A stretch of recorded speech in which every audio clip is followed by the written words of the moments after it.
lónìí adúpẹ́ ọjọ́ tá a bọ́mọ ológo 5G tó ṣá prapra ló pé Ọláwálé Nurudeen ọmọ Balógun Labíláyàjò ní gbogbo ìlú fi mì tìtì. Oyèrónkẹ́ Máyọ̀wá àti Fíkáyọ̀mí ló rán mi iṣẹ́.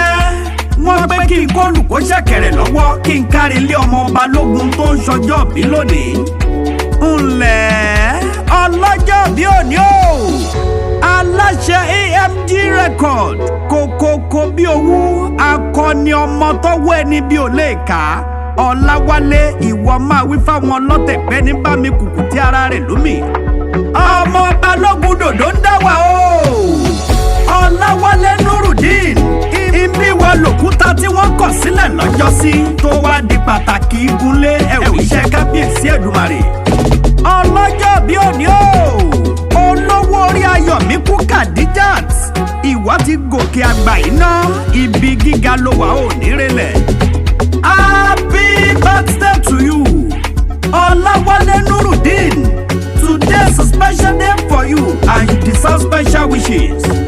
Ó kú oríire òní o Ọláwálé ọmọ Balógun ọjọ́ tàbí ẹ ló pé ṣe ni kó máa yọ̀ ṣẹ̀ṣẹ̀. Ó ti yá ọmọ Balógun máa jókòó máa yọ̀ alágbálúgbú omi òkúkú ní á. Ìwọ ọlọ́kùnrin àràmàǹdà tó súyọ bí ìgbà oṣù balẹ̀ ìtọ̀nà ògo rẹ tó kárí ayé ló mẹ́lẹ́gàn lẹ́rù. Ó pọ̀ ta ló sọ pé kò pọ̀ kẹ̀ orí ọlọ́run láyé aláṣẹ AMG Evolution Record yìí ó kọjá OPP tó pọ̀ pa. Aláṣẹ AMG Evolution Records òjò òbùkún tó ti rọ̀ yìí ò ní dá tọrọ orí ọlọ́run ọba ló kúkú ṣe kì í ṣèyàn. Ọlọ́jọ́ bí o Ọláwálé Nurudeen ìwọ aládé orí ọ̀kí tí òjò tẹyẹkẹyẹ ni wọ́n fi ń pé ẹ máa yọ́nú sọ́mọ Balógun tó ń ṣọjọ́ bí lónìí. Ǹlẹ́ bàbá Ọlátọ̀míwá Zen Abísóyè gbogbo ara ní ṣẹfúṣẹfú fi ṣayé òní mọ̀ṣì. Aláṣẹ AMG Evolution Records òní kọjú kú o ire lójú owó ní kọjú ẹ máa ríre ojú àṣà kiri bí ojú rẹ ò ní rọrùn.